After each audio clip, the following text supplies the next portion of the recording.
always at the stick. From who's got it better than us to brick by brick. It's always the 49ers way, from off-season to game day. Yeah, we talk back. It's the 49ers Cutback.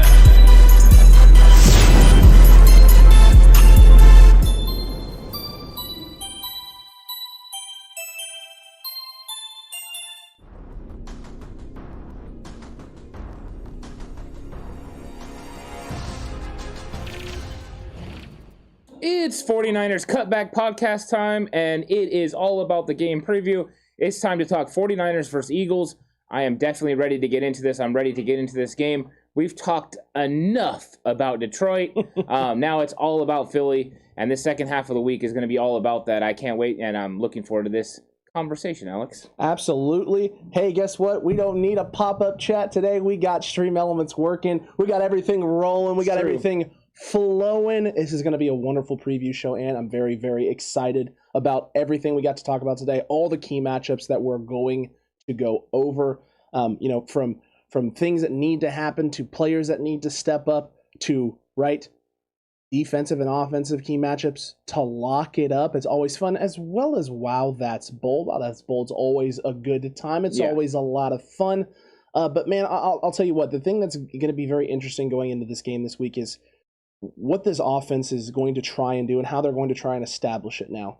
49ers fans with Mostert going down, there's not as much concern about the running back room, and I don't think there should be. I think you and I both know and both believe rightfully that Kyle Shanahan is an excellent run game schemer. He's very good at scheming up his run game and getting what he wants out of his matchups. Right. And so it's going to be very exciting to see how he utilizes this nice three-man rotation now. Is Elijah Mitchell going to be full 1A and taking a brunt of the carries? Are we going to see a heavy dose of Trey Sermon? Or is JaMychal Hasty going to mix in and sprinkle in with all these guys, and there's going to be a nice rotation with the three of them? It's going to be whatever the game plan dictates. So however they plan on attacking this Philadelphia defense is going to predicate that. We know that the linebackers aren't as strong for Philly as other teams that they're going to be able to face, and definitely not as strong as the 49ers. There are opportunities to run the football. Last week, Philly struggled a little bit to stop the run. Where they are strong is on that defensive line and in the interior. They have big physical guys, and they have some speed on the outside with like Sweat and those guys out there as well. Mm-hmm. So they're going to, cause a little bit of issues for the 49ers, but the offensive line was up to the task against Detroit, and I think the offensive line can be up to the task against Philly as well. But they're going to have to establish this run game, and I think they're going to have to do it in a variety of different ways and cue the wide receivers getting involved in the running game this week. I think they're going to be a big part of it. I think they're going to get out on the edge, and they're going to force these linebackers to make tackles in space. So it's going to be fun. They're going to stretch them horizontally so they can attack vertically. And once they start attacking vertically, that's when you can expect Trey Sermon to see his first real, action of the season and just get in there and make some plays vertically. No, you're not wrong there. It's going to be very interesting to see how they get involved and how creative Kyle Shanahan is with this run game. And look, 49ers fans, I get it. Right, Cutback crew. We've already seen Tommy. Tommy's he's getting a little upset down there in chat. Injuries happen, right? There's a lot of stuff happening, a lot of things piling on with a lot of different names in the 49ers. Luckily, it's only been on one side of the football for the most part in terms of having a dramatic impact. The great news is that the 49ers have done a great job of addressing both the offense and the defense in the offseason. So yes, the defense will be a little weaker heading into week 2, but the weapons on offense are all still there. Everyone has been playing at an extremely high level, and the key portion of our offense is still intact, and that's this O-line, which is going to be able to get the job done at a very high level, and it's going to get a very tough test this week as well with this defensive front of the Eagles. But let's not also forget that while injuries are plaguing San Francisco, there's also stuff happening on the other side with the Eagles. They have a laundry list of guys who are dealing with a heavy dose of issues and nicks and injuries heading into this week 2 matchup as well. Yeah, this happens in the NFL. That's what happens when you play football. Guys get hurt, and you're overcoming those injuries. It has been a little bit, to a different extent with the 49ers because they lost a couple key guys for the entire season. But yeah, from week to week, there's going to be guys that don't play because they're going to be injured, and those are going to cause interesting matchups to happen. So it's going to be interesting to see who plays on this in the defense, especially in that secondary where they've had a lot of injuries, including concussions, and just guys playing, with some things that are maybe hindering them a little bit. The 49ers can take advantage of those areas, and that's what they're going to be looking to do in this game. Agreed there. It's going to be very interesting indeed. But let's dive into a little bit here these key matchups, Ant.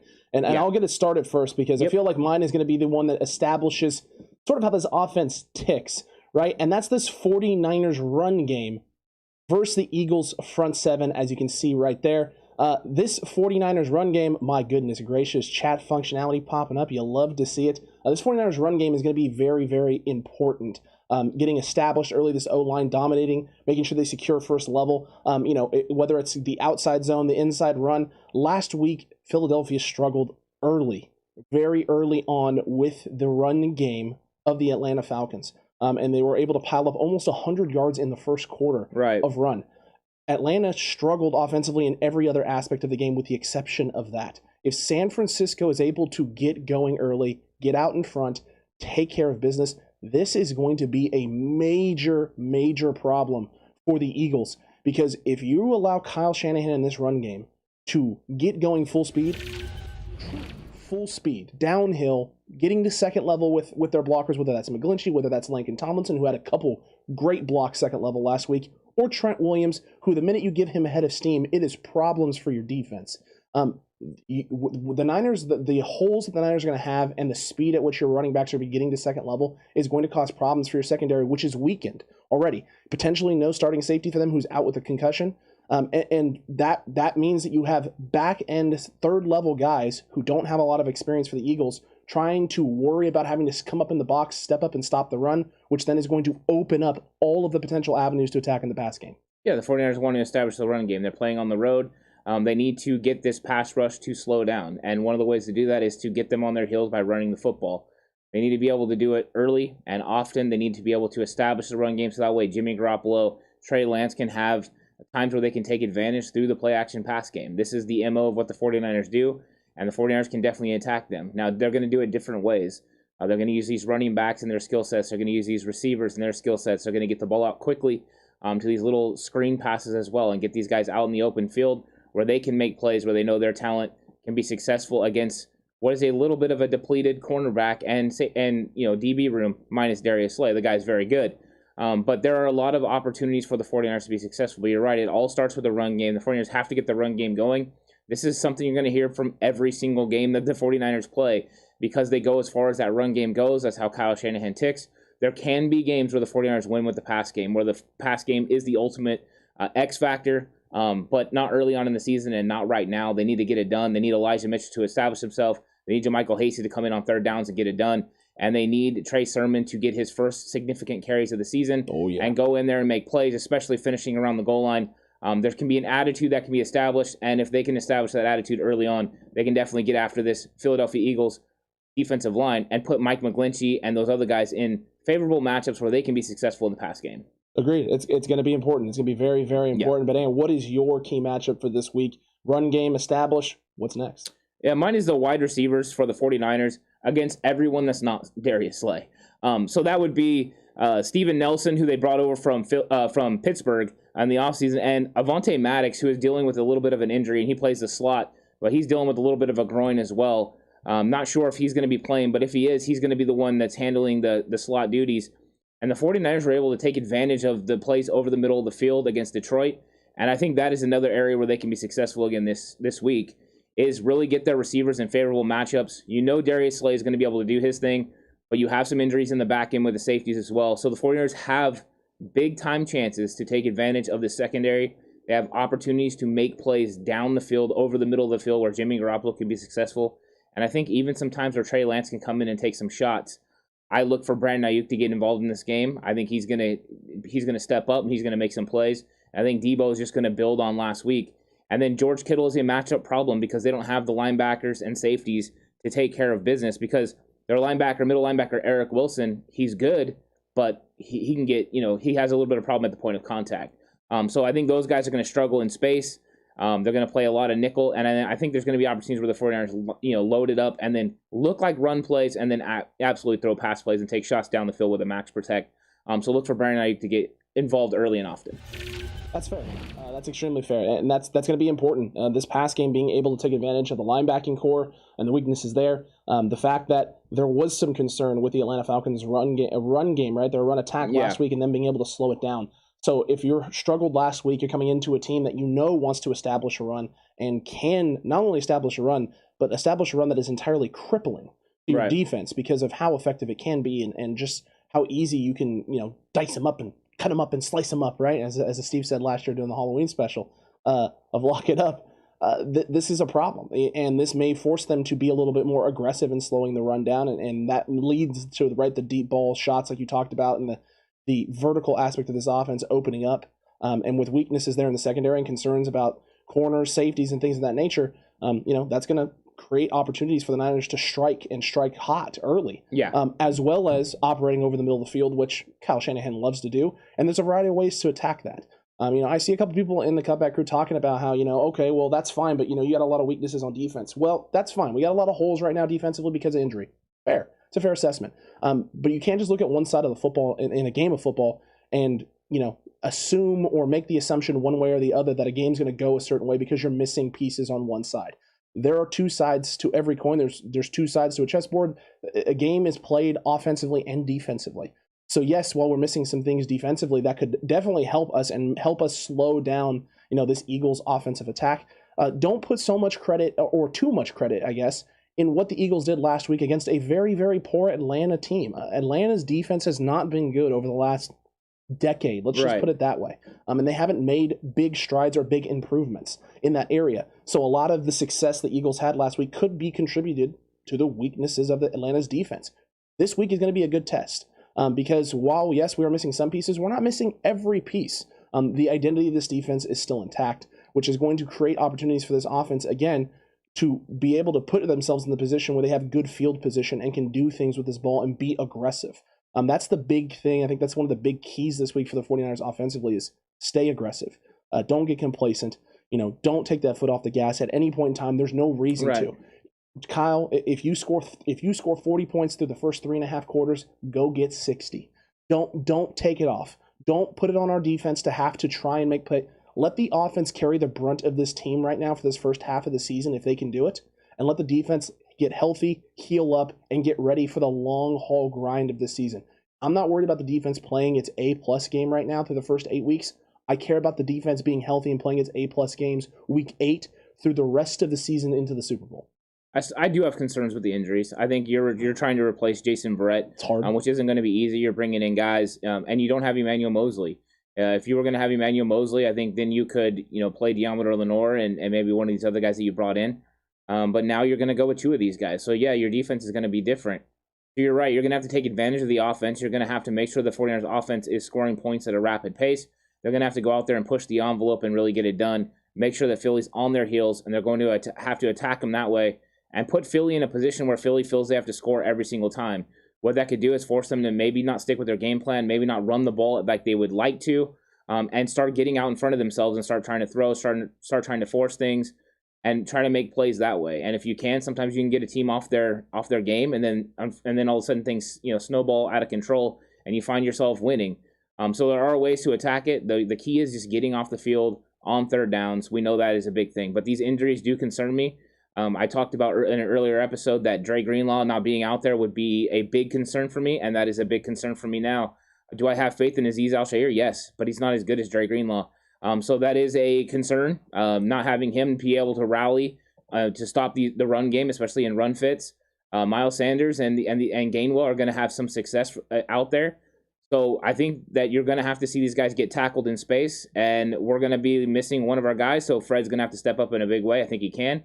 But they're going to come out with a better game plan this week, and they're going to try to manufacture some defense that can stop this run game and stop these running backs. I'm interested to see what D'Amico Ryan's plan of attack is there defensively. And let's get into that. Let's shift gears and get into the defense here a little bit, because I think this is now the biggest question heading into this Week 2 game. Yeah. Right? You have a lot of athletes in space there for the Eagles. You have a mobile quarterback. You have a 49ers front that was struggling to slow down the run game against Detroit last week. And so what now? You going into a team in Philadelphia that had a great performance in the run game. Miles Sanders, very athletic, talented running back, extremely quick, has a lot of big runs for touchdowns. Things that DeAndre Swift didn't do last week are things that Miles Sanders could do. If you let him get up to second level, third level untouched, he can take that thing to the house. And by no means will he necessarily go down easily. And Kenny Gainwell is a burner. And if you get him out to the edge in space, it's going to cause problems for this 49ers defense. So, Ant, key matchup for you defensively, what is it? It's all about keeping Jalen Hurts inside the pocket or hemming in Hurts That is what the whole game plan is going to be predicated around, making sure that you don't let this guy extend plays. Don't let this guy get outside the pocket where he can hurt you. If you keep him in the pocket and make him beat you with his arm, especially if you really push him and make him throw the ball beyond the sticks, he's going to struggle. He hasn't proven yet in the NFL that he can be successful beyond 10 yards. Right now, everything is predicated to go underneath where he feels comfortable. And when he gets outside the pocket, he can do damage. But this is something the 49ers have been preparing for a long time because they have Russell Wilson in their division. They have Kyler Murray in their division. So Jalen Hurts is just the next guy that's up that does these similar things. Now, the one thing that will be different is late in the game against Detroit, the 49ers use stunts to help manufacture some pass rush, getting Ebukam to loop inside, getting to Goff. So the question is, will the 49ers use that sort of thing? Because normally when you play a quarterback that is a scrambler, you're going to stay in your zones, you're going to stay in your run lanes, and you're going to try to make this guy beat you and not give him any lanes to be able to squeak out and go through and run. So it'll be curious how they attack it. I do think they're going to blitz this guy, make him make decisions quick. He wants to get the ball out quick to somebody underneath, and you just got to rally and make the tackle. As long as they keep him inside the pocket, make him try to beat them from the pocket, they will win this football game, because I don't think he can beat them consistently throwing 20, 25 passes from inside the pocket. That's the question. I think that's what you got to make him do, right? And that's why I think your matchup here is key. It's vital. It's important. My question to you would be, do you see the 49ers implementing heavy run blitz scheme this week to try and help with the fact that maybe you don't have the linebacker play that you were expecting to have heading into this game? I don't think early on. I don't think you're going to go run blitz scheme early on in this game. I think you're going to try to establish what you've been doing with your normal front seven. They're going to try to stop them this way. They're going to give up a little bit of yardage early, but they're going to see if they can do it, because if they don't have to dedicate the extra guys in the blitz game, then that means that they're going to be more confident on the back end. They're going to be okay to be able to help take care of these corners and confuse Jalen Hurts. If they have to start dedicating players to the box and to this run game, then you're going to have some one-on-one matchups with those speed receivers that aren't going to be very good for the 49ers. So no, they're going to let the Eagles to a point run the football, and they're going to try to stop them before the sticks. So I don't think that is something they do early. I think they mix it in because they're going to try to catch them off guard. But no, I wouldn't do it early in the game. Maybe I'm wrong, but that's what I wouldn't do. We'll see. We'll see what happens. I wanted your opinion on that because I felt that you would feel that way. And I feel the same way as well. I don't think there's any need to go apply a bunch of pressure in the run game right now. Right. Because you don't really know how these guys are going to operate in space. You don't know how this front is going to look against this Eagles offensive line, which is retooled. It's healthy. For the first time, in a couple seasons. So I want that test. I want to see how our D-line holds up. I want to see if they're able to not get pushed off their spot, not create big running lanes and big running opportunities. And then I want to see Al-Shaair get tested in the run game. I want to see how he feels. I want to see how he steps up in the box. And I'm assuming this means that we're going to see potentially the promotion of Marcel Harris into the rotation. It's either going to be him or Demetrius Flanagan-Fowles. Or Nathan Jerry. Do you think they could still pull him up? Yes. Okay. They have a roster spot now. That's true. So, Nathan Jerry would make a lot of sense right now. They could bring him up. You're worried about Marcel Harris in the run fits, playing against the run in the box. You're worried about Demetrius Flanagan-Fowles against the pass. So they're probably going to have to play games with them. If they're planning on using those two guys, Marcel Harris on passing downs or when they think they could pass, and then, playing Flanagan-Fowles during rundowns. But no, I don't feel confident in that third guy. Not yet. I almost would rather go with a 3-safety look and put Talanoa Hufanga in the box, especially with the way that they're going to be running screens to Devontae Smith and Quez Watkins and these guys out in the flats. Jalen Reagor, let's get him in there. Hufanga does very good against screen passes. Let him go blow some plays up. He could definitely make some plays if he's a third safety playing in the box. I would like to see that as well. And maybe, who knows, maybe that is the plan. You never quite know. And it is a shame. It's a shame, Cutback Crew, that Red Eye bailed because he was talking about good luck stopping Devontae Smith. Well, guess what, Red Eye? Guess what, Cutback Crew? It's mine. Open water. Devontae Smith versus the Shark. This is an extremely important matchup. Jalen Hurts showed that he's willing to go to this guy. He's willing to go after Devontae Smith, target him, find him. He didn't use Dallas Goedert. Who? Who is he again? Who? K'Wan Williams. K'Wan Williams, the Shark. Yeah, who? The Shark. Yeah, the podcast people in Philly don't know who he is. Oh, that's true. The podcast people in Philly don't know who the Shark is. It's K'Wan Williams. Yeah. K'Wan Williams, one of the best nickel corners in all the game, and a guy that Madden consistently and continually sleeps on. Step it up, Madden. What is your deal? But that's beside the point. Let's get on to the topic here, because K'Waun Williams' job operating in the slot against this guy when they put Devontae Smith in the slot, trying to get him operating over the middle of the field, or putting him in the slot situation and running vertical routes, right? Running fade routes towards the sideline. Yep. They toasted Atlanta for a touchdown in the red zone on one of those occasions. That will not happen against San Francisco. K'Waun Williams is going to give this rookie the ringer. I'm looking forward to seeing what they do with it, as well as the creative ways DeMeco Ryans maybe at times sends him on some blitz packages, getting Jalen to not want to even go at that read, right? If K'Waun's been able to slow him down and shut him down for a good chunk of time, Hurts is going to take his attention off of Devontae Smith. I'm not getting anything here when he's in the slot. I'll start looking at other things, right? I'll get off that read a little early. Well, if you're getting off that read early and going to the opposite side of the field and you're sending K'Waun Williams on a blitz off the edge, that could create some situations for the 49ers in which you're able to generate some pressure, not having to send your linebackers, not having to use Fred Warner necessarily so much as a blitz option this week instead of letting him focus on covering out in space. Yeah, I think another thing they could do definitely, because you saw Devontae Smith feeling very comfortable playing with Jalen Hurts. That Jalen Hurts and them, like, they have that natural connection from Bama. It looks smooth, it looks clean, is take Devontae Smith away. If you're the 49ers, go ahead and take him away, whether that is bracket coverage, double teaming, zoning it up so he's in bad situations, and make Jalen Reagor beat you down the field, which he's sometimes struggled with hands. Make Quez Watkins, who's very slight, who has a lot of ability but has yet to be a proven NFL commodity, and then make the two tight ends beat you where you've got a lot of strength between Fred Warner and these two safeties with the strength of your roster and strength of your football team. I think that's what you do. You scheme it up. You take Devontae Smith away. You make them beat you in these other areas. And then you put Talanoa Hufanga in the box to blow up these screens. And the next time Jalen Reagor catches one on one of these smoke screens and he tries to run and Hufanga takes his head off, he won't do it again. So that's what I would do if I was the 49ers. Maybe they'll do it. We'll see. I am interested to see what their game plan is to take away these three speedy receivers and two pretty talented tight ends. They are not lacking for talent, but they are lacking with a quarterback that wants to go down the field. You thought that Jimmy Garoppolo was checked down central. This guy makes Alex Smith look like he took shots. It's accurate, Ant. Maybe we'll get a taste of that tomorrow in the Madden simulation. Make sure you subscribe and hit that notification bell. That way, when that goes up at 9 a.m., you're here for it. You don't miss it because it is a good Madden simulation. And what's up, Spy Nick Danger? It is, yes. Spy Nick Danger, how you doing, good sir? One of my favorite names on YouTube. It's a great name, and he's always coming in with the all caps Go 49ers Cutback and Go Niners. I love it. But no, that's it's important. And watching what K'Waun Williams is able to do against Devontae Smith here, this rookie, a guy that they're hoping can elevate their wide receiver room. If he's able to slow him down a little bit, they may struggle with their pass game, or Hurts may go back to having to rely on Ertz and Dallas Goedert, and now you become a little bit more predictable as an offense. Ertz has lost a little bit of a step speed-wise, so now maybe it's not as big of a deal if you end up throwing a guy like Jimmy Ward, having him match up with him in the slot at times, or, Fred Warner getting matched up one-on-one with Goddard. Maybe it's not as big of a deal. It's not the end of the world. Don't get me wrong. The 49ers right now, especially if Mosley's not going, if you don't have Greenlaw out there, Greenlaw not being out there is going to be an issue. It's going to be a problem.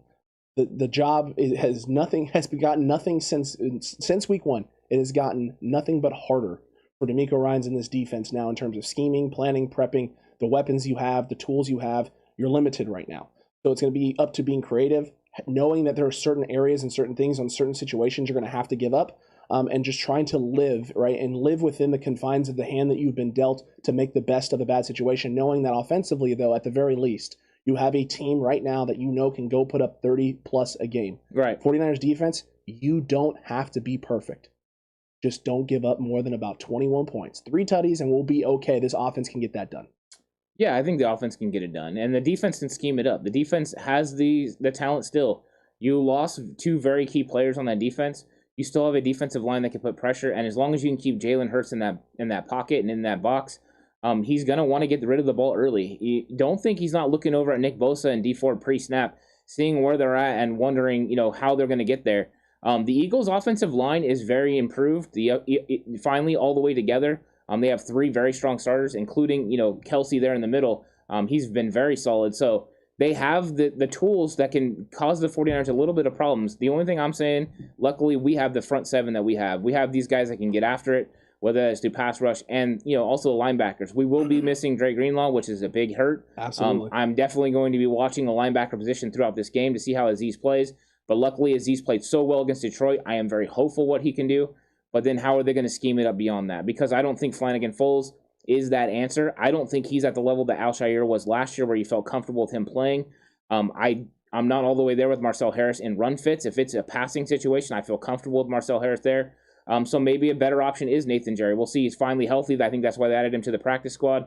But I think my ultimate goal would be let's go ahead and run Talno, Fonga, Jaquiski Tart, and Jimmy Ward out there and put them in the box sometimes and really cause some issues for these guys, especially with them wanting to have an emphasis on the screen game with Jalen Reagor and those guys. Absolutely. It's going to be important. All of this is going to be important. It's going to be necessary. I'm looking forward to seeing what it is and what we're able to do and how we attack it. That's going to be the big thing is what is it that D'Amico Ryans is valuing? What is he looking at and going, these are the things that we need to be able to do early. This is how we want to attack. This is how we need to attack, right? And how is he going about doing it? How aggressive is he being? Or, what is he willing to give up? And shout out to Tommy Hoxie there, $2 super chat. Curb stomp the Beagles. Not even the Eagles, Ant. They don't have wings. They're not flying. They're a cute little pup out there. Curb stomp the Beagles.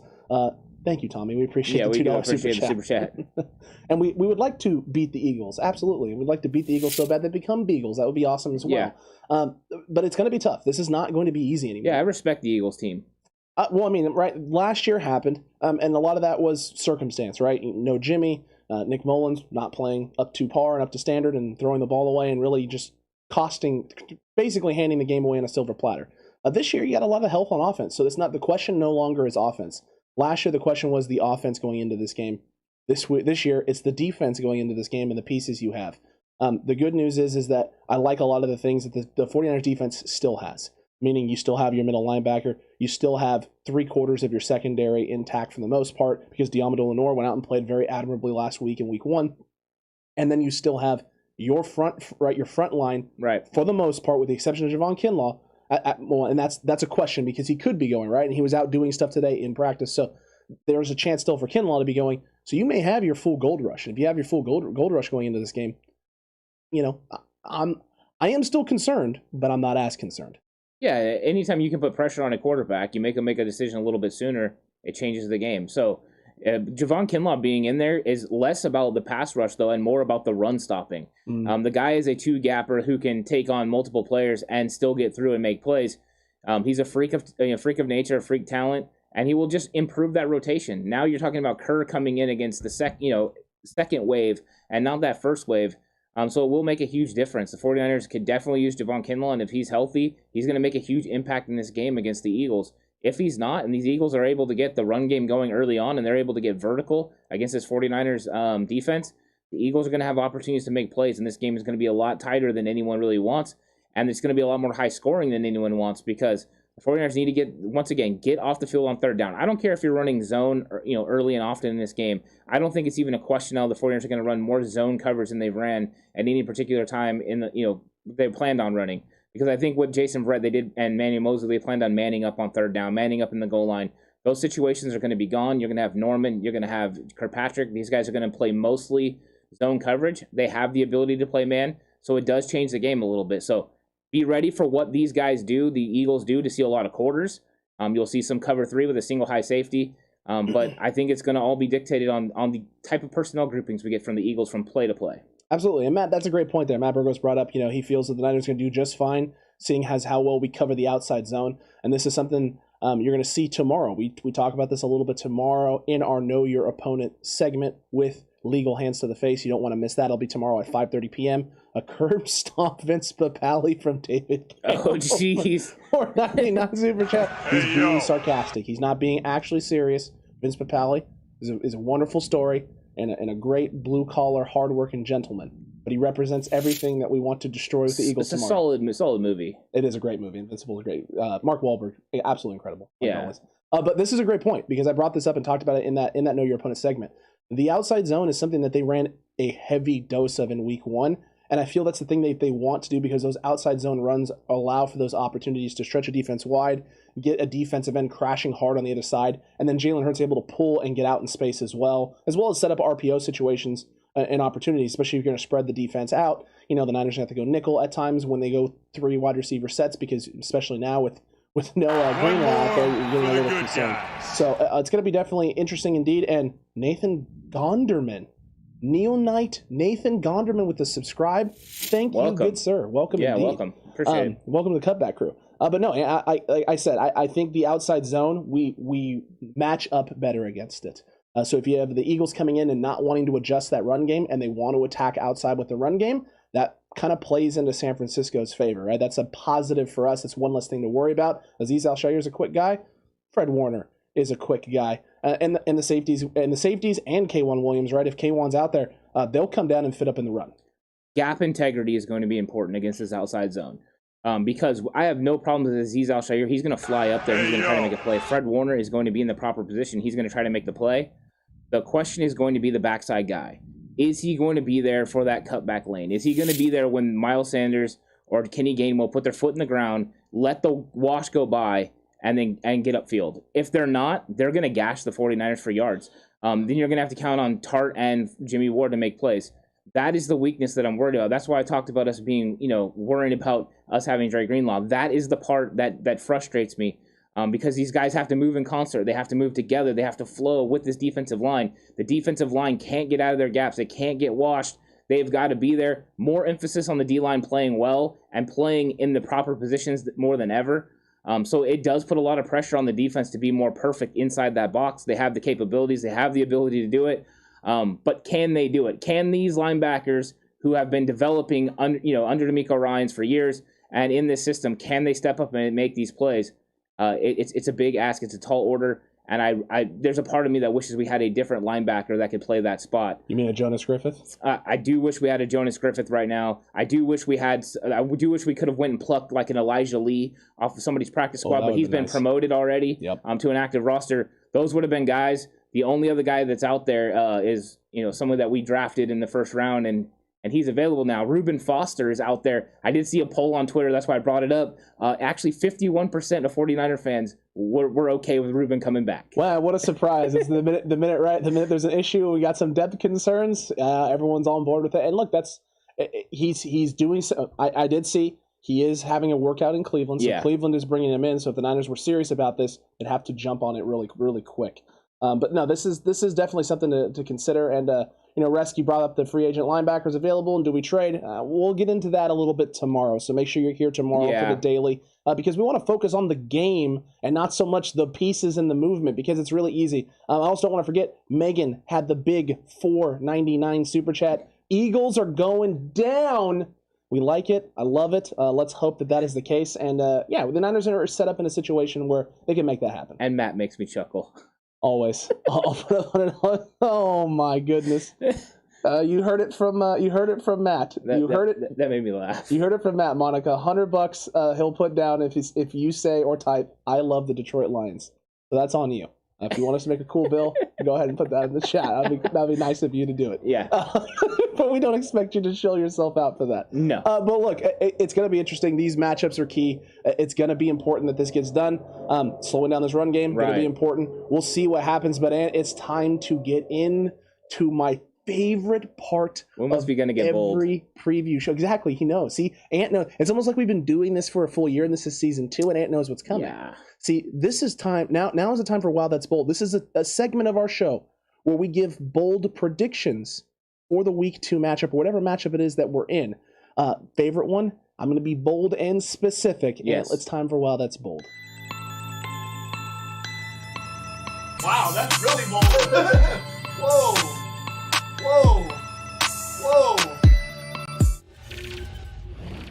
I'm getting really bold. I'm ready for this. I think we are seeing Jimmy G back on the grind. This is 2019 vibe. Jimmy G maybe even better. And I'm saying that my Wow That's Bold this week is Jimmy Garoppolo throws for 3 tutties. 3 tutties from Jimmy. I like it. So does this mean that the Shanplan isn't in effect? Oh, no. Trey's throwing for 1, too. Oh, Trey's going to throw for 1, too. Yeah. Oh, look, he went bold and specific. Ant, I like it. And look, I've been very nervous all week, Ant. We did our first episode last week of the Fantasy Football Show. We had a sit or start segment. Yeah. Brandon Ayuk was in that segment. I told everybody to start Brandon Ayuk. Mm-hmm. Didn't go well. Not at all. I felt really bad for putting that out there for the people who are on Patreon who watch that, right? Felt bad. But here's the good news. This is a different week. Brandon Ayuk is motivated. Kyle Shanahan is going to give this guy opportunities to make plays. Right. And you know what, Ant? You say 3 tutties for Jimmy Garoppolo. I'm saying 3 tutties for Brandon Ayuk. Ooh. 3 tutties, 135 yards. Wow. 3 touchdowns. One of them will come from Trey Lance on a deep shot. The other 2, one of them will be Jimmy, probably in the red zone area, and another one will be a little pitch pass jet sweep in which he comes around and takes it into the end zone. 3 tutties for Brandon Ayuk. Everyone is going to go from, oh my gosh, everything's Brandon Ayuk. I can't believe Kyle Shanahan is doing this. What is he doing to? Shh. If these were blems and this was blem road, then Ant, it worked and it did what it was supposed to do. Yeah. And if it was Kyle just being honest, regardless of which way this goes, Brandon Ayuk shows up in a big way in week 2. Jimmy Garoppolo shows up for a big way in week 2. And it's extremely bold. And that means the Niners are putting up a bunch of points because that doesn't even factor in the run game. Have you ever seen Goonies? Yes. Have you ever seen when Data enters the house? He's on the jet line. That's how I picture Brandon Ayuk coming from the top of the doghouse into the house, if that happens, and sitting at the right hand of Kyle Shanahan as he eats his dinner. I like it. I like Brandon Ayuk. I also think Brandon Ayuk is going to have a good game, so I hope you are correct, sir. I hope so, too. Yeah. Monica, we didn't actually expect you to do it. Look at her, staying strong. I like it, Monica. I like it. The resolve. I probably would have done. It's $100. You can always take it back. Look, here at the end of the day, that's it's a good thing there. It's a good thing. It's fantastic. And oh my goodness New gracious, channel member, Matt we just got a Burgos. new channel member, Matt Burgos. Thank you, sir. We appreciate that, good guy. Welcome to the TCC, becoming a sponsor on the channel. We really, really appreciate that. Now he gets early access to videos, and he can come hang out in the Cutback chats, right? Those Cutback member-only live streams that we have once a month. Matt, we'll see you there on the next one. That'll be a lot of fun. That'll be a lot of fun. I'm looking forward to that. But while that's bold isn't done, you may be sitting there thinking to yourself, well, hold on, you just made one bold prediction. Yeah. Yes, I said, no. We got one for the defensive side of the ball as well. Ant, where are you going with while that's bold defensively? Well, whenever your team needs somebody to step up, you look to the heart of the defense. You look to the captain, Fred Warner. And the captain, Fred Warner, is going to step up in a big way. He's going to make up for Dre Greenlaw not being there. He's going to pick up his teammates. He's upset about what happened last week. And he's going to create 2 turnovers on his own. He's going to create 1 interception and 1 fumble that he's going to create and recover himself. Fred Warner getting it done for the 49ers defense and being a big reason why they win the game. I like that, and I like that a lot. It's absolutely impressive, and it's going to be extremely necessary and needed. My wow, that's bold, is going to come from his running mate in this game. It's going to come from Azeez Al-Shaair because Al-Shaair is going to need to step up in a big way. He's going to have to have an opportunity. He's going to have to not have an opportunity. He's going to have plenty of opportunity. Right. But he's going to have to perform and do something with this chance here and this opportunity to come up and be the hero that this defense needs. 8 tackles, 2 tackles for loss, including a big 4th down stop, 4th and short, in the 3rd quarter when the Niners have started to get a little bit of a lead. They've gone up about 17 points. They're starting to build a little bit. The Eagles need the momentum. The specificity I need in my life. He's going to come downhill hard, get a nice stop on a 4th and 1, give the Niners the ball back. They're going to go down the field and score another one of those Brandon Ayuk touchdowns and really blow this game wide open. And everyone's going to go from full panic in Faithful Land, right, to a little bit calmer. All right, you know what? Maybe this defense isn't perfect right now, but it's good enough. It can get the job done. I like it. I think that would be a great bold prediction to come true. Another well played, wow, that's bold segment. Hopefully these bold predictions come true, because if they do, the 49ers are going to win this football game. Absolutely. Yeah. And Tommy with the bold prediction of himself. Here's a good prediction. Matt will be happy for the number 1 pick in the draft for the Detroit Lions. You probably would be happy to have the number 1 pick in the draft. I will 100% take it. Did Jimmy G really say he didn't like a 2-quarterback system? He said he wasn't used to it. He's hinted it, right? I think. Is he supposed to like it? No, I don't think so. I don't think any quarterback wants to run a 2-quarterback system where they're off the field. They want to be on the field consistently. Accurate. And they want to be making plays for their football team. And it is a big difference having to play without that rhythm. You do get a rhythm. Now, the one thing I'll say, though, is whatever that they're doing, it's working.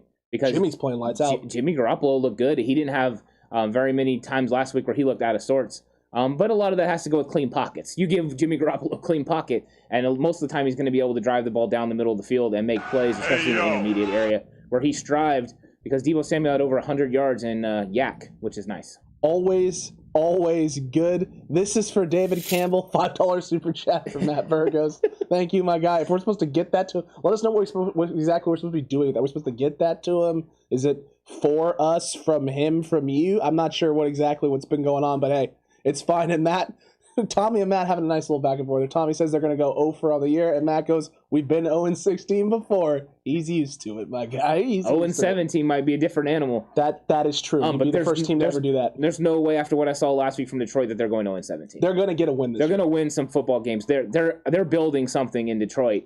It's not going to be a lot of dividends this year, but watch out for them in a couple of years. That division could change up a little bit. Absolutely, definitely can. And give them some time. Just give them some time. DC over there has got them doing some fun stuff there, whether it's kneecapping it up or helmets and don't think I forgot that they're talking about kneecapping, and then Raheem Mostert goes out with cartilage damage. Oh my goodness gracious me. Yep. Oh my goodness gracious me. They took out one. They did take out. I thought the Bills were the mafia, but who knows? It's not the case. It's DC. It's DC down there in Detroit. Look, we've gone through our key matchups. We've given you the bold predictions for Week 1's game, and if they come true, great. And if they don't, well, you put yourself out there on a limb and hope for the best, right? But now it's time for one of our favorite segments of the show, one of the favorite things that we do with our preview shows, and that's Lock It Up. This is where we're going to give you our predictions for the game, for not just the 49ers, but the entire NFC West. Each of us makes a pick. Each of us picks a team. And we have a special guest from the Nerd On podcast, Anthony Esteves, that also is on to make picks. Yeah, and disclaimer, he's an actor. This is what he does. He's having some fun. So it's going to be a little bit of comedy. So if you see him and hear him talking about something that's not football right away, don't be alarmed. It's okay. It's part of the shtick. He's also got a lot going on, right? He's juggling a lot of different things. Yeah, it's true. The multiple podcasts. He writes. Yeah. He's acting. He's got a lot of stuff going on. So sometimes you get some wires crossed, but it's fine. But Ant, let's get into it. Let's get going with one of my favorite segments of all of our preview shows. It's time for Lock It Up.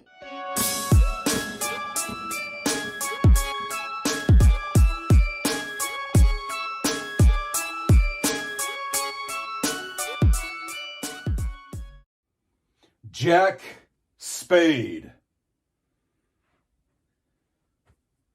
Hi.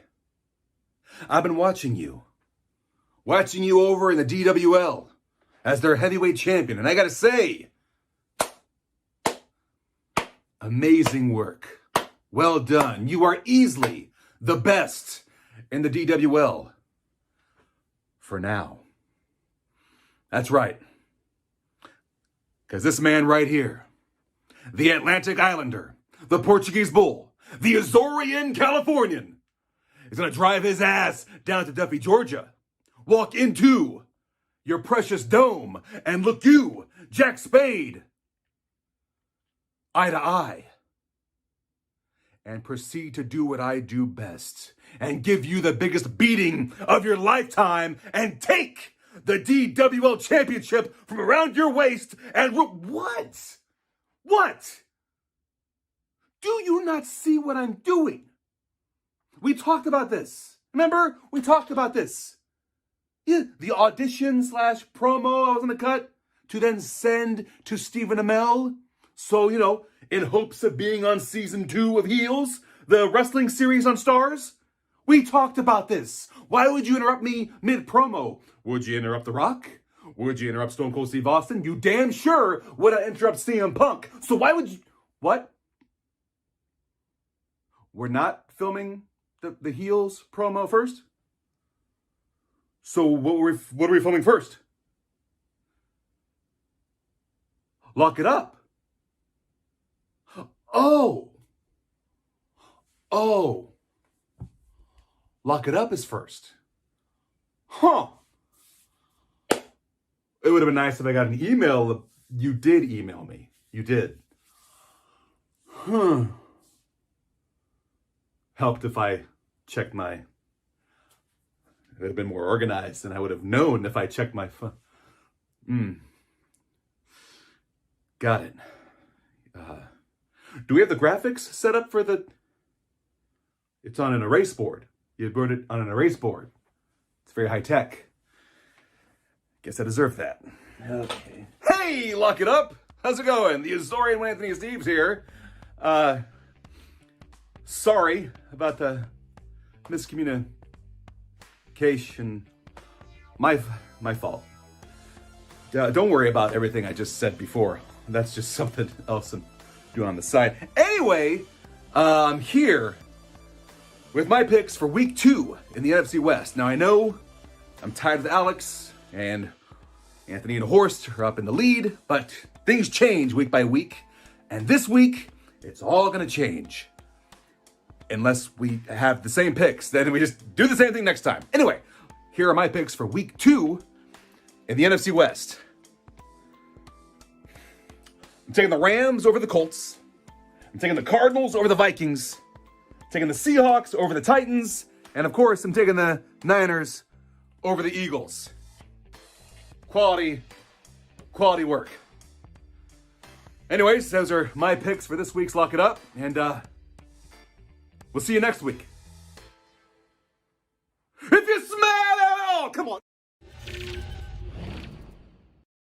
It's time for Lock It Up week 2. It is. It's exciting times.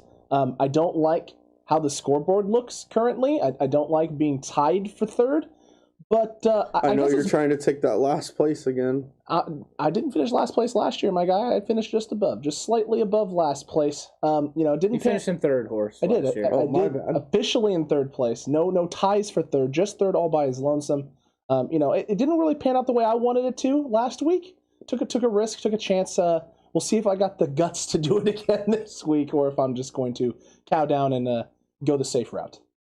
I don't think it's safe when you're picking it right. Accurate. I never go safe. I go accurate. Oh, okay. Good to know. Good to know. Accurate.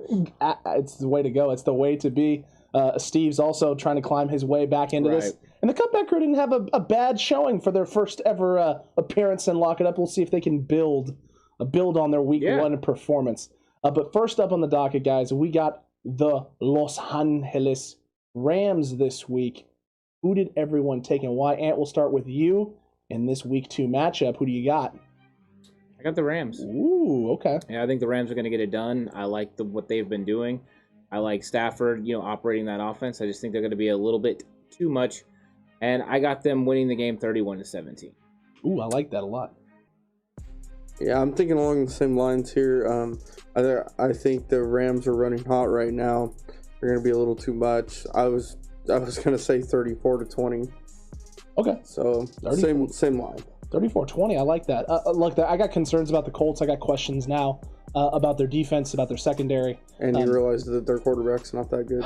It's not that. Carson Wentz didn't have a bad game, man. 256 yards, 2 tutties. I mean, 256 and 2 tutties. I wouldn't say that's a bad game. It's not like a Jimmy Garoppolo good game. I mean, I guess. Look, I think Carson Wentz had a fine job. I think they struggled with the run game a little bit, and that doesn't get easier against the Rams, and that's why I have to go with Los Angeles. They're not going to be able to get that run game going to the way they need for them to have success and to take pressure off their defense. So I got the Rams winning this one 38-24.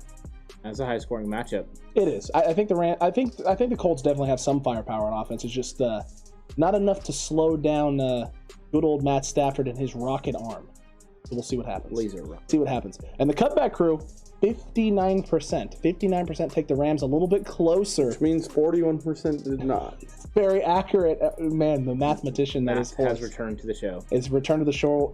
All thanks to the Horst man. But yeah, the Cutback crew going with the Rams. We got a clean sweep of NFC West, an NFC West team here in this pick, right? Azorean One goes with them as well. Next up on the docket after that, the Cardinals. Ant, who do you have in the week 2 matchup in the Cardinals game? Yeah, the Cardinals beating the Vikings. I think the Cardinals their offense is going to be dynamic. I didn't see a lot of great things from the Vikings last week. I thought they had moments, and Cousins proved that he could lead the team back. But overall, I still have questions about that defense. And Arizona's offense is pretty spectacular with the weapons that they got. Can they hold up all year? We don't know. Kyler Murray has to stay healthy. But I think the Cardinals win this football game, and I think it's going to be somewhat high scoring. I got them winning the game 34-17. Nice. Yeah, I think the Cardinals are just a better football team than the Vikings right now. With Kyler healthy and playing the way he is, and with the way Chandler Jones and that defense played last week, I think Kirk Cousins is going to eat a lot of grass. And we all know Kirk Cousins does not play well when he's got defenders in his face. So I have the Cardinals winning this one pretty easy. I'd say about 35-14. Oh my. I think it's going to be closer than people think. I think the Vikings have a lot of fight in them offensively. Dalvin Cook can do a lot of different things, whether it's in the run game or in the pass game. And they do have weapons, right? Adam Thielen is still Adam Thielen. Justin Jefferson continues to show he has big play ability, just oozing out of him from every pore. The only big weakness they have offensively is the tight end position. With Irv Smith Jr. going down, they don't really have a threat there as a tight end. Conklin is a serviceable guy, more of a possession guy. And I think that's kind of what does them in. There's just not enough weapons to get them over the edge. But I think this ends up being a little bit more of a shootout. And I think it's mostly because I think the Vikings offensive line is going to come ready to go, having film and getting to see what they did and how they attacked the Tennessee Titans. I think they'll be a little bit more prepared, maybe keep a couple extra guys in at certain times when they want to bring pressure and make sure Chandler Jones doesn't get going early. I'm going to go with 31-28. Oh, okay. Field goal game. Interesting. Field goal game, but Arizona Cardinals still pulling it out. Mm-hmm. Next up, though, Seattle, gentlemen. The TCC. Oh, that's right, the TCC. Yeah. I almost forgot about the cutback crew. 65%. Still on the low side. Not a big. Haven't seen any blowout numbers this week. Last week there were a couple of big leans, including the Tennessee game, which ended up not going in the cutback crew's favor. But they're thinking the Cardinals. I'll never forget about you, cutback crew. Never ever. Next up, Seattle, gentlemen. Are we gonna get a clean sweep of NFC West teams from everybody here? Ant, who are you going in the Seattle game in week 2? I am going with Seattle. Russ is going to cook. I mean, this is just what Russ does. And unfortunately, I just can't go with the Titans after what I saw last week. Last week, the Titans versus Arizona. I wanted to go with Arizona, and I talked myself out of it. I was not going to talk myself into anything with the Seattle Seahawks losing. So, no, I think Seattle's going to win. I think Russ is going to cook. And I think that this is going to get... I don't think it's going to get as out of hand as last week with Arizona, but I think that the Seahawks win 27-13. Okay. This guy, you guys know, I'm actually a big fan of the Titans game with Derrick Henry and those guys. I'm a big Derrick Henry fan and Vrabel and all them, but after watching them last week, I don't see them being able to beat Seattle. I don't see them being able to put the points on the board to beat Seattle. Now, I do think it's going to be a better game because Seattle's run defense is not as good, and Arizona jumped on them right away and was able to take Henry out of the game. But I'm thinking 28-21 Seattle. Fair. I wanted to go Seattle, and I agonized over this. Ant saw me agonizing over this. I literally couldn't make a decision until right before we were going to record this, and right before we were sitting down to do this. It's hard. I respect the heck out of everything Seattle does. Russell Wilson has defied everything that I think is wrong with Seattle and why they shouldn't win games. Russell Wilson finds a way to pull them out of it and keep them in it. Non-stop, 24/7, 365. That's just what he does. He's magic. It drives me crazy.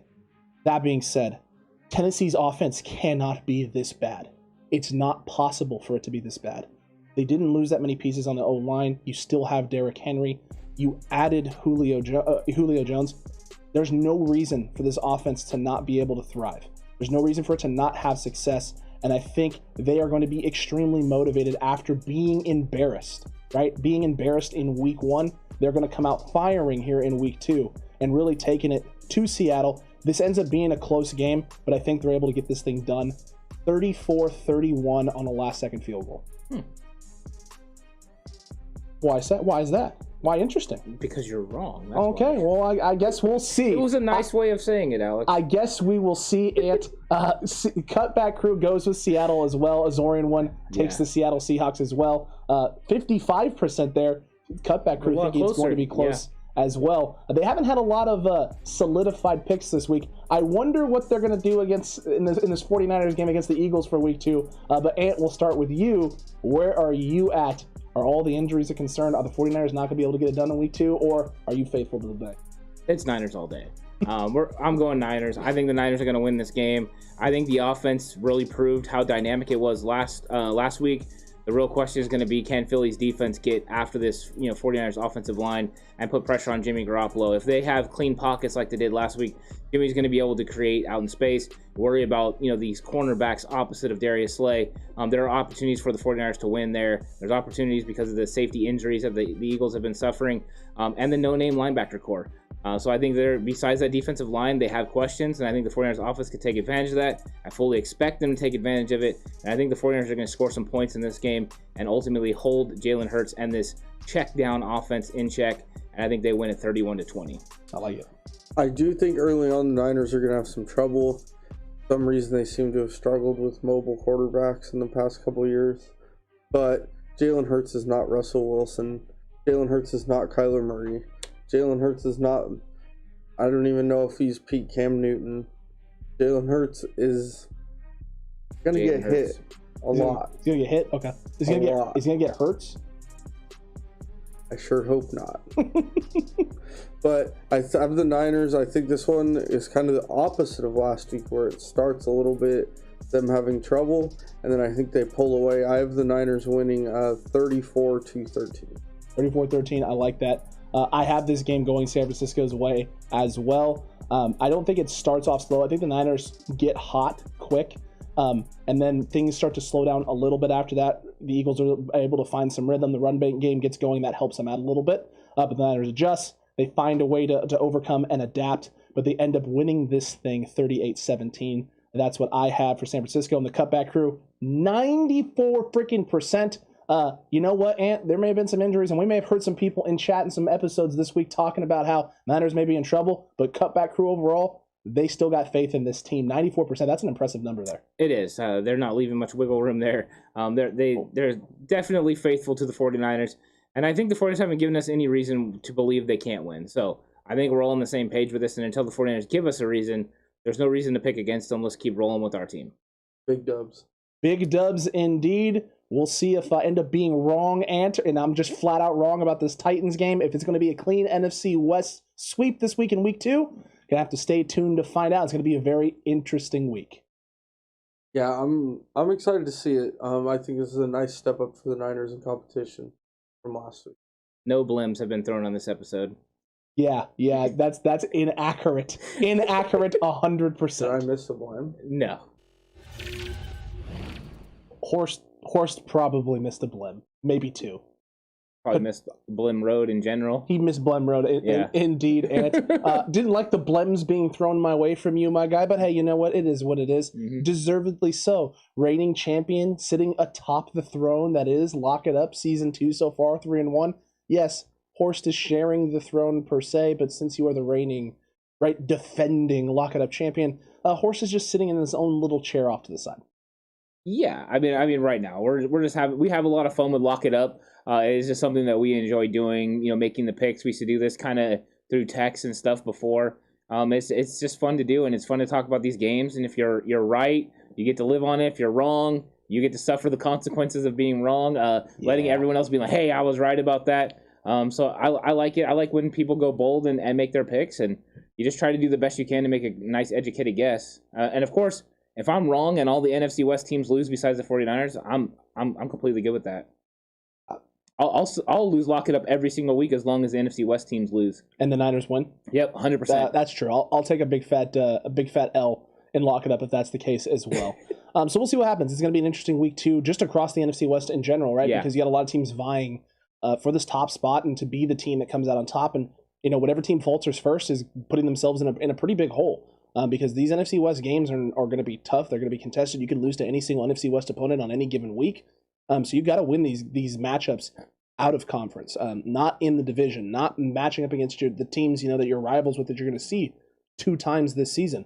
And we talked about that on Quest for the West a little bit, and Sam had brought up and talked about the fact that there's a potential for all of these teams right in the NFC West to make the playoffs, but it's going to require everyone to win every game that isn't in the NFC West. Yeah, Quest for the West was good because you got insight into what Seattle's going to do, and Sam's a good dude, so he was breaking it down with honest opinions, but not taking it too far. I liked everything about that episode. I thought that was good. But it's nice on those episodes getting the insight from the NFC West because really, for the 49ers to be able to make the playoffs and ultimately make a run, it's going to be predicated on how they do against these NFC West foes. So knowing how these guys are and how these guys operate is going to be very important during the season. You need to win every football game, but especially ones in division, because as long as you win in the division, you are going to make the playoffs. I mean, that's just a foregone conclusion. So hopefully the 49ers can get it done. So I'm excited about more Quest from the West in the future, but I'm really excited about the 49ers prospects this season and how it's all playing out, and also how it's going and lock it up so far. So far for you, it's going. I would say it's going pretty gosh darn well. It's going the way it needs to be going. It's going your direction. But now I'm tied. I mean, yes, but it's still going your direction there. Matt Burgos with the $5 super chat again, and my guy, thank you so much for that. We really, really appreciate that. Channel member, been sprinkling it in there, still trying to get Monica to just say those 3 little magic words, right? 3 little magic words.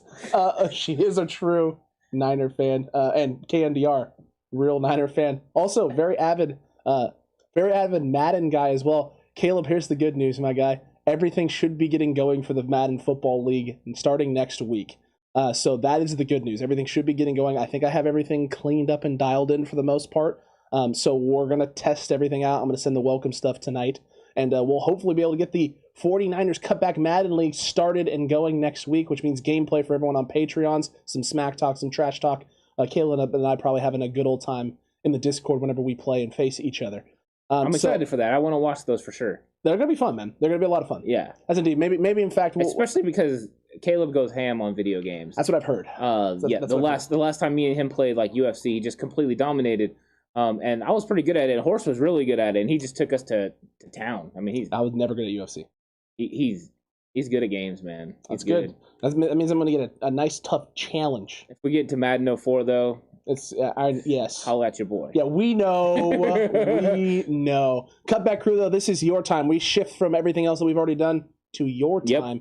Yep. Cutback crew, this is time for Q&A. Exactly. Whatever you got for us about the game, things of that nature. As long as it's not going to go into things we're going to talk about in tomorrow morning's daily video, we'll go into as much depth as we possibly can. So let us have it. TCC. Questions away. Fire them away. Let's hear them. Let's hear what you got. Let us hear what you got. 10-0 in UFC. I like that. I like that. That's the kind of that's the smoke that he brought to us. Yes, it is. Demonic Angel asks, "What system will the season be on?" He's talking about Madden, I believe. I think he's talking about Madden. It's going to be on the PS5, also PS4. So if you have the PS4 or the PS5, as long as you have Madden 22, you can participate. So Demonic Angel, if you are interested, reach out. Let us know. You can hit us up 49erscutback@gmail.com. And let me know, because we still have some spots available. I can still try and add some people in if we need to. So I'll put that in the chat as well, so that you can come on this way. And if you want to participate, you can as well. Megan there with the question, do you think Trey Sermon will have a big game, a.k.a. should I start him in fantasy? No. You want fantasy advice? You go over to Patreon where that question belongs. We missed a subscriber, too. Oh, we did miss a subscriber earlier, did we? Yeah. And I do not know how to pronounce the name. I'm going to completely butcher it. Okay, Ant, well, do what you got here. What do you got? Tualor. Ooh, is that right? Tualor. Okay. I don't know if that's right. I'm sure I'm butchering it. Please let us know how to say it right. We want to get it right. Yep.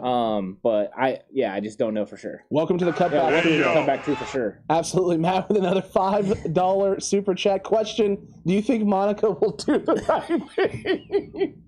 Oh, Matt, you're killing us tonight, my guy.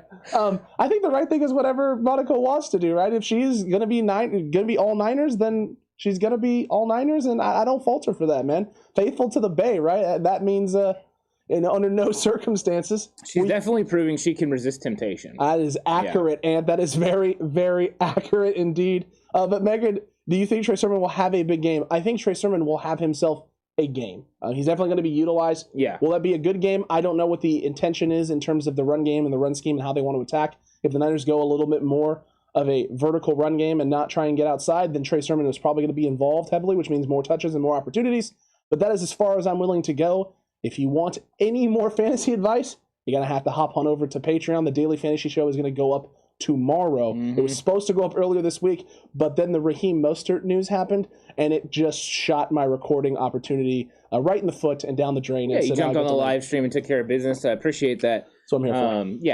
Whenever breaking news happens pre me waking up, you got to handle business. I mean, I'm out of it. Accurate, man. It's very accurate. Matt, the right thing is for me to not say it. I don't need your 100. It's true. There, Monica. There. Keep holding people. People helping people. I'll tell you that 100 sure would buy another jersey, though. I would. It would get us another jersey. And you know what? Not only would it get us another jersey, it maybe would give us an opportunity to, maybe get the Cutback crew involved in a show.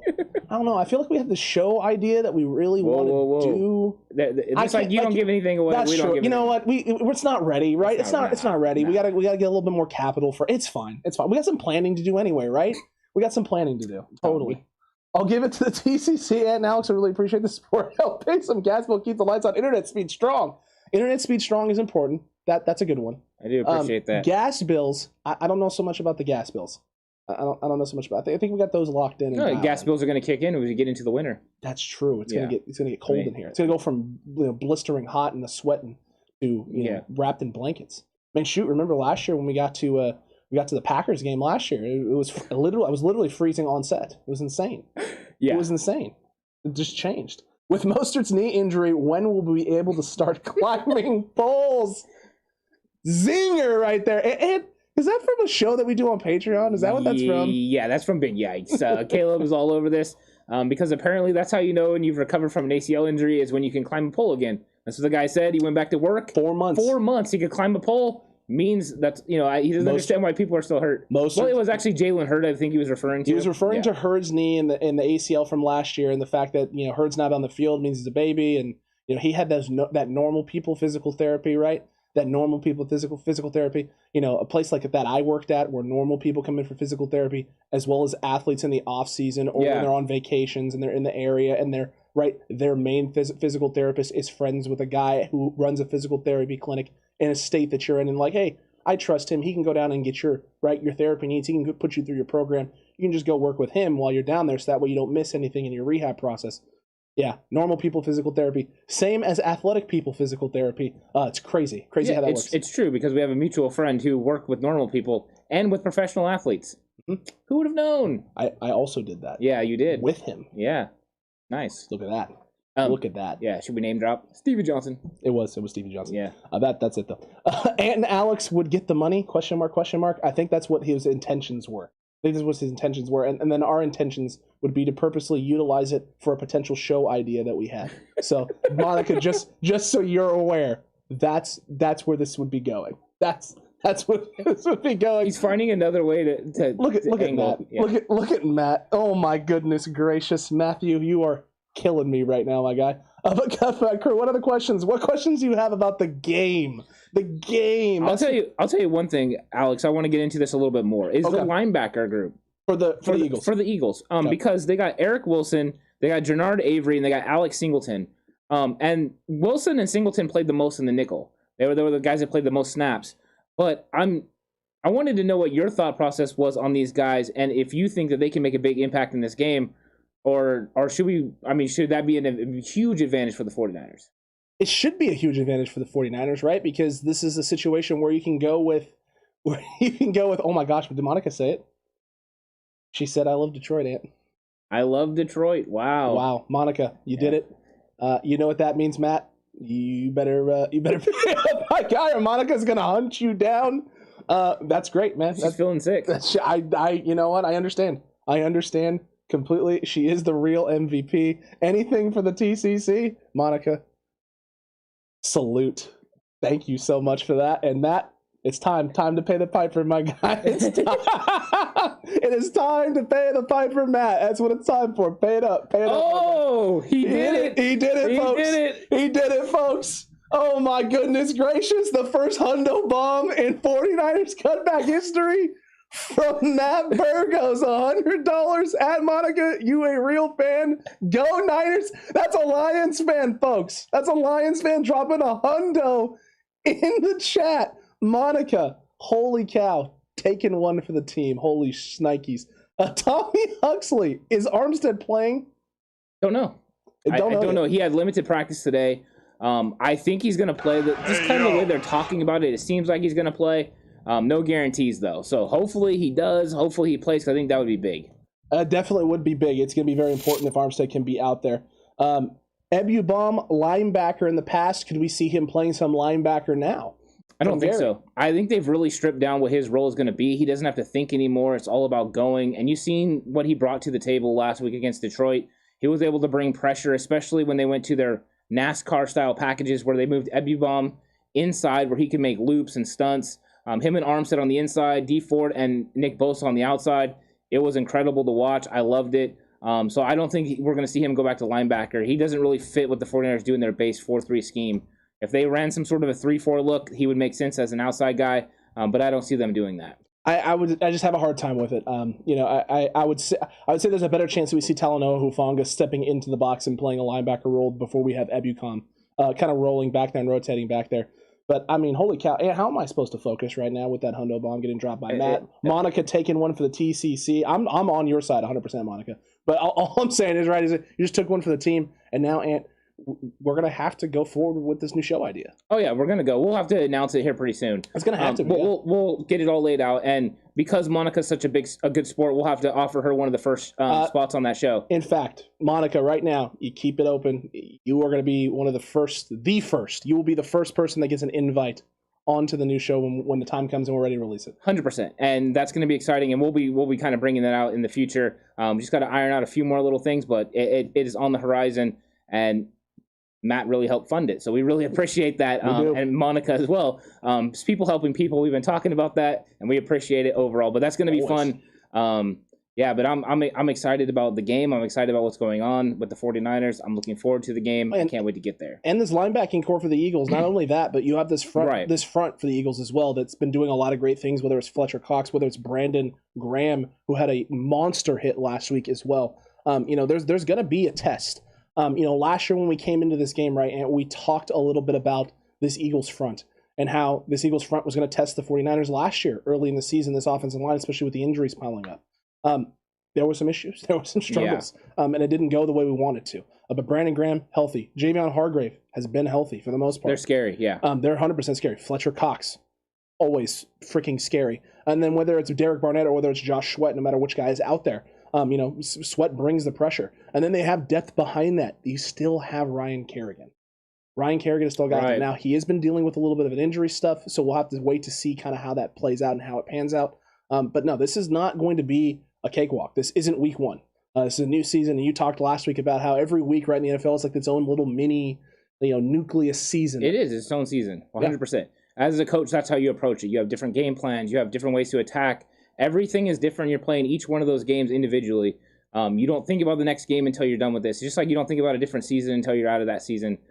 So that's what they're doing. Front offices and stuff, they can project. But as a team, that's what you're doing.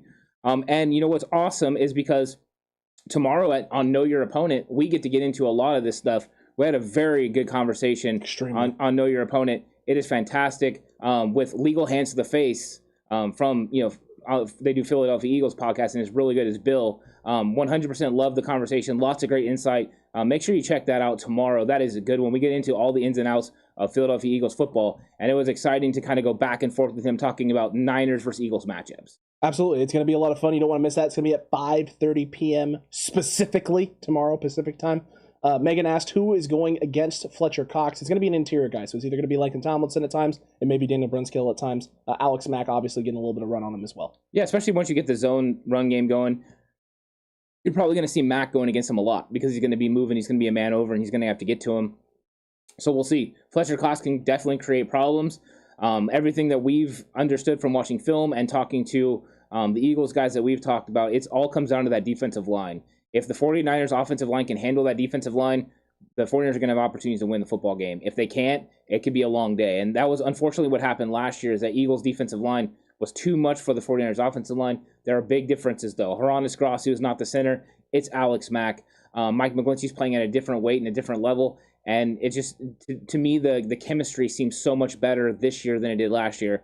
So I'm definitely looking forward to seeing that matchup, because I think we're going to see two great defensive lines on display, 49ers versus and Eagles, both going against these offensive lines. Both of the offensive lines are improved. So it's going to be an exciting game to watch for sure. Absolutely, and different quarterback play and different quarterback situations than last year as well. So we'll see how all that pans out. I think it's, Toa Lore, the new subscriber. I hope I didn't butcher that. I know Ant felt like he butchered it, but he said he got it right. I couldn't remember how he pronounced it, so if I butchered Toa Lore. There it is. Toa Lore. Alex, do you think the Lions pull an upset against the Packers, Niners for life? No, I don't think they do. for a couple of reasons. Number one, Detroit struggled to establish the run game. Well, the Packers are going to try and find a way to clean that up, the run game aspect with Aaron Jones. And then just you have even bigger questions for that secondary now for the Detroit Lions with Okudah going down and him being out now. I don't know if that's such a big thing. I really don't. You don't think so? I don't think Okudah was playing that well. Well, I don't think he was either, but if he's starting it off, who do you have behind? The thing is, you got momentum. A little bit. Oh, and you know who you got? You got Melifonwu. That's who you got. You do have, yeah, you do. You have Fatu Melifonwu, who I'm a fan of. So I think if you're running zone coverage, Melifonwu can get it done. I don't think he's that big of a fall off from Okudah. I know here we are talking about Lions, but I did like what Dan Campbell did. There's no quit in those guys. I think the Detroit Lions-Green Bay game could be closer than people think. And if they can establish that run game like they did against the 49ers, they can hang in this game. It's all going to be about T.J. Hockenson. Can T.J. Hockenson completely take care of business for Detroit's offense? He's going to have to carry the load. Run game, Hockenson, is it enough to beat Green Bay? And is Aaron Rodgers completely checked out? If Aaron Rodgers is completely checked out, he doesn't really care about losing, then yeah, Detroit has an opportunity. Why not? Yeah, I don't disagree with you, but I don't think it's going to happen. And That's fine. I think Robert Tonyan is going to have himself a nice opportunity as well. I truly don't believe that Aaron Rodgers is phoning this in or that he's mentally checked out or done. His hair would say otherwise. His hair might say otherwise, but he's got a lot of things going on right now. Him and his wife are about to have a kid. You know, he's got a lot of changes going on in his life, and so there just may be other things that have been at the forefront of his focus going into the start of the year. And last week should have been a wake-up call for him and this entire organization. So hopefully they're able to dial it in and get it done for them, for their sake, right? I hope for our sake they continue to spiral out of control through week 3 and then try and figure out how to fix it. You don't think Aaron's gangsta enough just to show up, get his check, and just doesn't care? He might be gangsta enough, dude. If there's anyone that's gangsta enough, it's Aaron Rodgers. It's true. He does not care. I'm just curious. I thought he was going to play well, so I was completely shocked.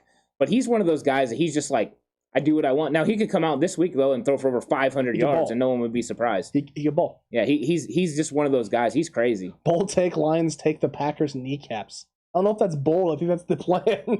I think that's Dan Campbell's plan. If I'm a running back, I'm worried now because it seems like chunks of kneecaps is what they're taking. Most are 2 plays, gone. Oh. 3 plays if you count the play action, but yeah. Yeah. I know that wasn't nice. I didn't like it.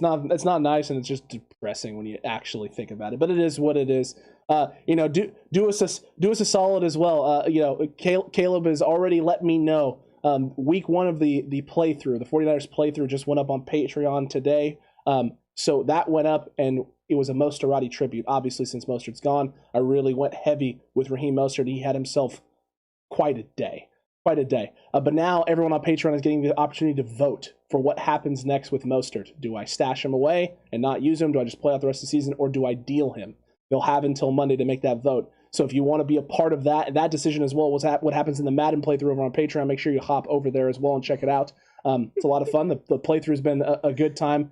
And oh my goodness, what am I missing? What Tommy just said, that's pretty funny. Oh my goodness gracious. But not you, Matt. Love for everyone else, but not Matt. Hey, we love the entire Cutback crew. Whether you're a Lions fan that's partaking, whether you're a Green Bay person tuning in, an Eagles fan coming in to talk smack, we just appreciate the conversation. We appreciate you being willing to come in here and have those takes and have the discussion with us, right? And just helping this community grow and get bigger. Yeah, I enjoy when people are able to go on there and just have a good time, have conversations.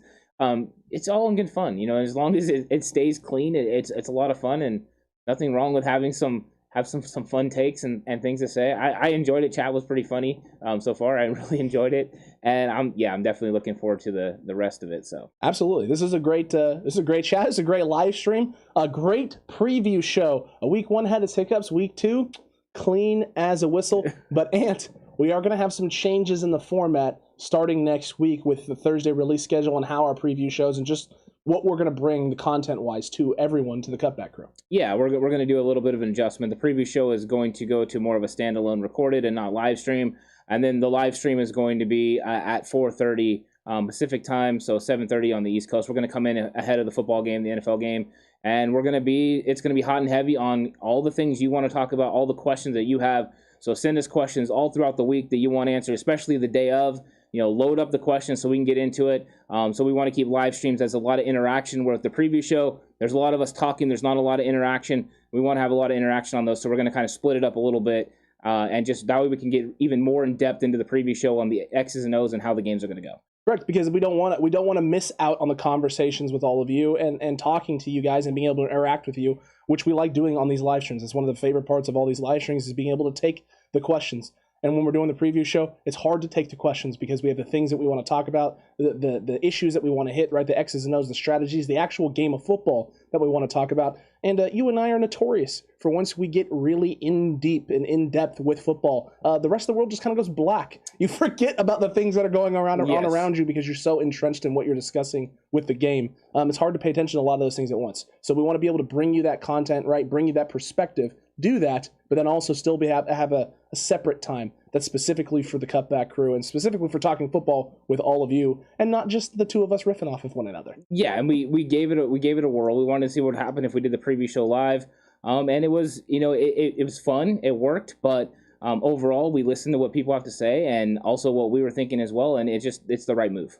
Yeah, agreed. So 2:00 next week, 2 p.m. Pacific time, here on the channel on Thursday with the preview show will go live. So you'll have the daily at 11. You'll have this going out at 2:00, the preview show, as well as a 49ers Cutback in Time debuting not too long after that over on Patreon. And then at 4:30, live stream here. We'll go from then until whenever the Cutback crew really wants to kind of log off and hop off. But we'll be able to have a live stream where we talk with all of you and chat with all of you, leading into all of the great content you have on Fridays, whether it's the 9 a.m. Madden simulation of Week 2, the upcoming game, the 11 a.m. daily video, which they don't want to miss because those are always a lot of fun, and then the 2:00 release of What's Good with our boy Jay in the Bay. Those are always a lot of fun. And it's going to have 5 big things that everyone needs to know going into the Philadelphia game. So 5 big key things. And then our one of our new shows and one of our more favorite segments that we're doing now, Know Your Opponents, in which we get to talk with another podcaster, fan, whoever it may be,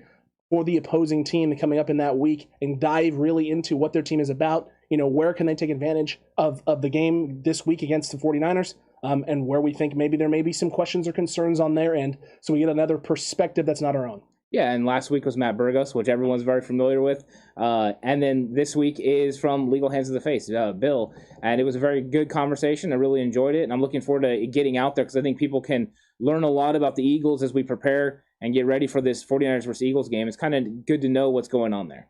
Absolutely. It's a lot of fun to know what's going on there. The content is flowing, not to mention this week, Ant, because of how everything's going and the people we're able to get to, we're able to give them an additional episode this weekend, a Cutback chat with an Eagles podcaster. So talking even more about this 49ers Eagles game with someone else who's going to be able to give an even different, a different perspective of what's going on and what to expect in week 2. So tons of great content, tons of things. Everything's coming up. Cutback crew and the 49ers Cutback. You'll love to see it.